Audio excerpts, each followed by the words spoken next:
শুভ সকাল বন্ধুরা, আজকের ব্লগটা শুরু করছি রান্নাঘর থেকে। রান্না মোটামুটি হয়ে গেছে, এখন শুধু টিফিনটা করে নেওয়ার পালা, মানে ব্রেকফাস্ট। বর স্নানে চলে গেছে, তাই আমার তাড়াহুড়ো লেগে গেছে। আজকে বানাচ্ছি গার্লিক ব্রেড।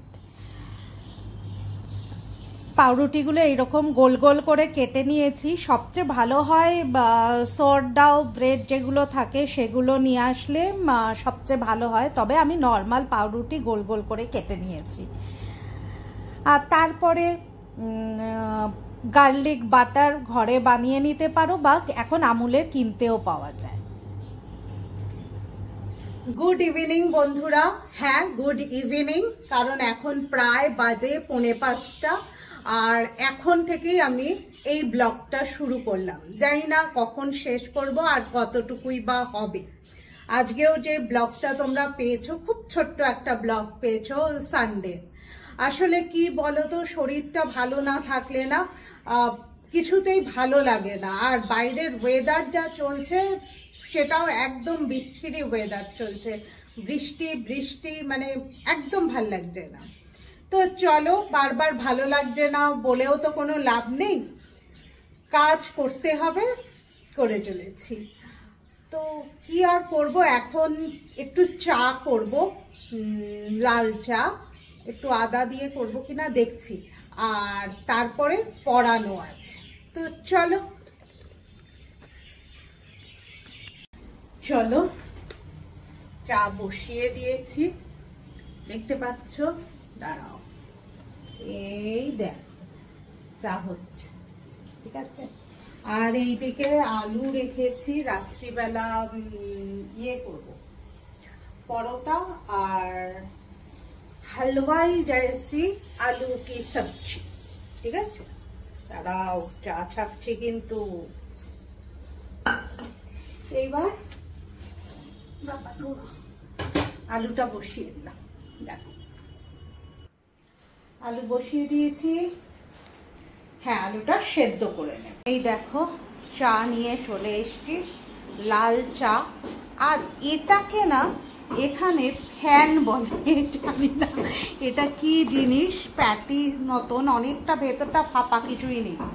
তো এটাকে এখানে ফ্যান বলে। তো এই বিকেলে চা নিয়ে চলে এলাম। রোজ রোজ চা খাই না, কিন্তু আজকে খেতে ইচ্ছা করছে। এইবার পড়তে বসাবো, মানে সবাই জয়েন করবে, ততক্ষণে চাটা শেষ করে। 8:30 বেজে গেছে, পড়ানো ঠড়ানো সব শেষ। এবার তাড়াতাড়ি চলে এলাম ডিনারটা বানিয়ে ফেলতে, দেরি হয়ে গেছে অনেকটাই। তেলটাও বোধ একটু বেশি পড়ে গেল। যাই হোক, ডিনারে আজকে বানাচ্ছি, আগে বলেছি কি জানি মনে নেই, যাই হোক বানাচ্ছি পরোটা আর আলুর একটা সবজি, ঠিক আছে। তো চলো, কড়াইতে জিরা ফোড়ন দিয়ে দিয়েছি। আর এটা একটু অন্য ধরনের আলুর তরকারি বানাচ্ছি। আলুটা সেদ্ধ করে বড় বড় টুকরোতে ভেঙে নিয়েছি। আর এখানে টমেটো আছে, ধনেপাতা, কাঁচা লঙ্কা, এখানে একটা মশলার পেস্ট বানিয়ে নিয়েছি। আর এটা আছে কড়াইশুঁটি বা মটর, যে যা বলো। এই রান্নাটা আমার রান্নার channel travel and cooking with Mahua, ওতেও দেওয়া আছে, যদি ইচ্ছা হয় দেখে নিতে পারো। তো চলো রান্নাটা করে নিই। এই তরকারিটা খুব ইজি বানানো। তেলে জিরা ফোড়ন দিয়ে, টমেটো দিয়ে, কাঁচা লঙ্কা দিয়ে দেবে। একটুখানি টমেটোটা গলা গলা হয়ে গেলে যে মশলাটা করে রাখা আছে ওটা দিয়ে, আলু সিদ্ধটা দিয়ে নাড়াচাড়া করে জল দিয়ে যতটা ঝোল রাখতে চাও রেখে নামিয়ে দেবে। ব্যাস, একদম রেডি হয়ে যাবে।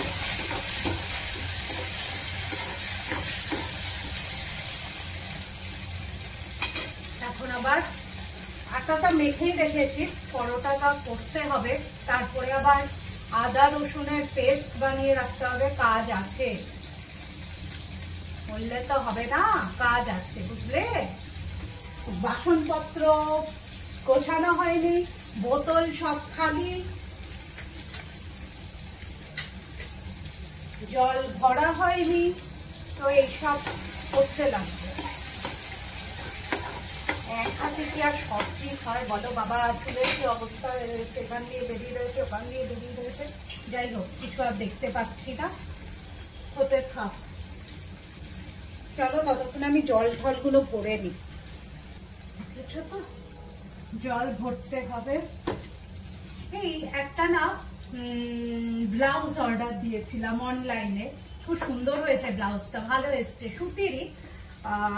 কলকাতার গড়িয়াহাটে অনেক ব্লগার দেখায় না যে গড়িয়াহাটে ঘুরতে গেছে বা শপিং এ গেছে, তো আমি এরকম ব্লাউজ দেখেছি। অনলাইনে দামটা বেশি নেবেই, এটা বলে তো লাভ নেই যে কত দাম নিল, অনলাইনে বেশি দাম নেবেই। আর দর দামের ব্যাপার নেই, যা প্রাইস লেখা আছে তাই। এখন আমায় তো কলকাতায় গিয়ে কেনা সম্ভব না, তাই নিয়েছি। ব্লাউজটা খুব ভালো হয়েছে, তোমাদের সাথে আজকে না হলেও কালকে শেয়ার করব। আজকে তো টাইম নেই, কালকে শেয়ার করব। আরো কিছু জিনিস অর্ডার দিয়েছিলাম, তো কালকে শেয়ার করে দেবো, ঠিক আছে?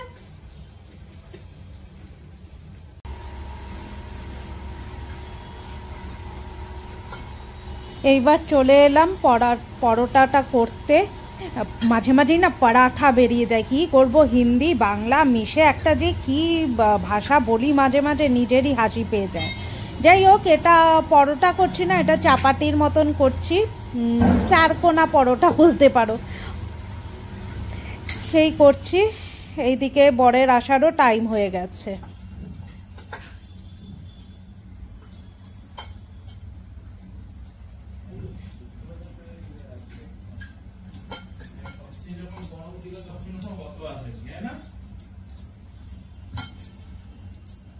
একদিন তরকা বানিয়ে দাও, ঠান্ডা তরকা।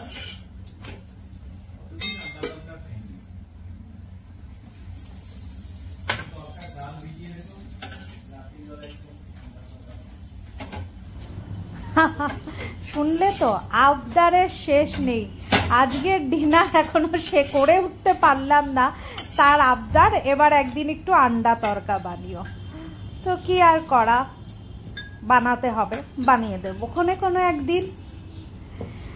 গরমে এইটা আমার খুব বেশি কষ্ট লাগে, এই আগুনের সামনে দাঁড়িয়ে রুটি বানানো, রুটি পরোটা যাই বলো।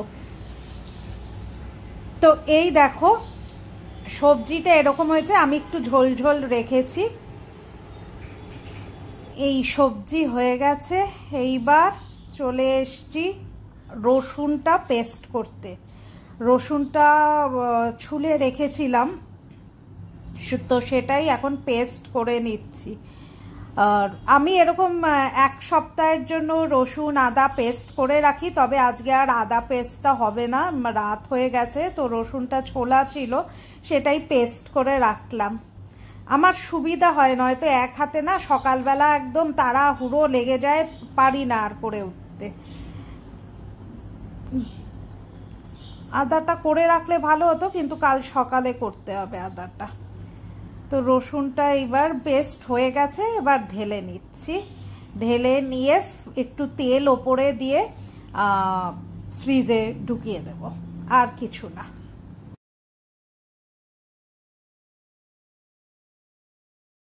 এই দেখো, দুটো ছোট্ট ছোট্ট জারে রসুন বাটা রেখে দিয়েছি, আর উপর থেকে একটু তেল ছড়িয়ে দিলাম, ব্যাস। এবার ফ্রিজে রেখে দেব। কাজের কি আর শেষ আছে গো, এই সব কাজ শেষ হলো। এবার গ্যাস মোছা, রাত্রিবেলা গ্যাসটা সমস্ত কিছু মুছে ফুটে আমি রাখি, নয়তো আমার কেরম জানি সকালবেলা বমি পেয়ে যায় রান্নাঘরে ঢুকতে। তো যাই হোক, ভালো করে মিস্টার মাসেল দিয়ে গ্যাস ট্যাস মুছে রাখছি।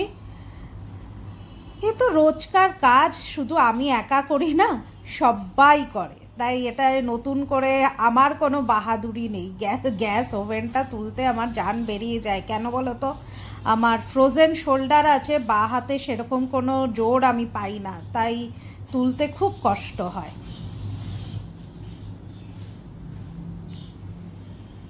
চলো, এইদিকে এবার রান্নাঘরটাও একটু গুছিয়ে গাছিয়ে রেখে নিলাম।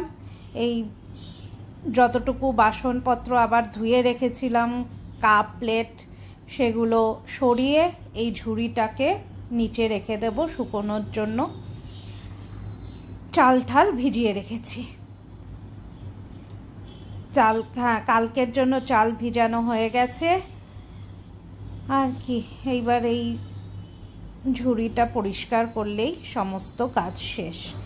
প্রতিদিনই করি, কারণ বাইরে থাকলে আমার কেন জানি মনে হয় যে কি জানি রাত্রিবেলা আরশোলা ঠাসলা আসে না। তো এমনি আমার ঘরে কিচ্ছু নেই, আরশোলা ঠাসলার বংশ নেই, কিন্তু তাও আমার একটা পিতপিতানি বায়ু আছে বলতে পারো। তো এইগুলো সমস্ত মুছে, যেগুলো কাপড় চোপড় যা আছে বাইরের ব্যালকনিতে দিয়ে দেখো রান্নাঘর পুরো পরিষ্কার। রসুনও বেটে নিয়েছি, দেখতেই পেলে। আজকে এই অবধি, চলো টাটা, গুড নাইট।